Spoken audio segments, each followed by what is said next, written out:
한중 관계가 좀처럼 개선될 조짐을 보이지 않고 있습니다. 우리 정부는 북한의 미사일 도발 이후 중국의 적극적인 역할을 요구하는 데 비해 오히려 중국은 우리 정부의 사드 추가 배치에 반발하고 있는 상황입니다. 두 나라의 인식차가 더욱더 커진 상태입니다. 고일한 기자입니다.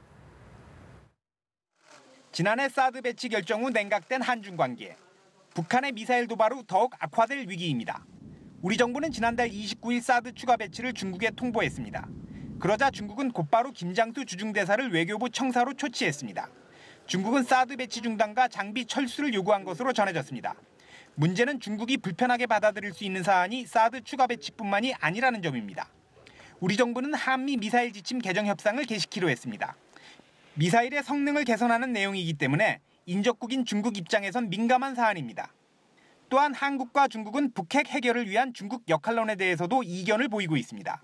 실제로 시진핑 국가주석은 지난달 초 G20 정상회의에서 문재인 대통령이 중국 역할론을 언급하자 이를 반박하고 오히려 미국 책임론을 주장한 것으로 알려졌습니다. 우리 정부와의 인식차가 적지 않다는 이야기입니다.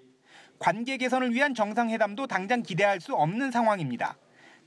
당초 문 대통령은 한중 수교 25주년인 이번 달 하순 중국에서 정상회담을 하고 양국 관계 정상화를 시도할 계획이었습니다. 그러나 청와대 고위 관계자는 기자들과 만나 8월 말 정상회담이 열린다고 공식적으로 얘기한 적이 없다고 말했습니다. 사실상 현재 상황에서 정상회담 개최가 힘들다는 사실을 인정한 것으로 해석됩니다. 한편 신임 주중대사의 임명이 한중 관계 개선의 출발점이 될 것이란 예상도 있습니다.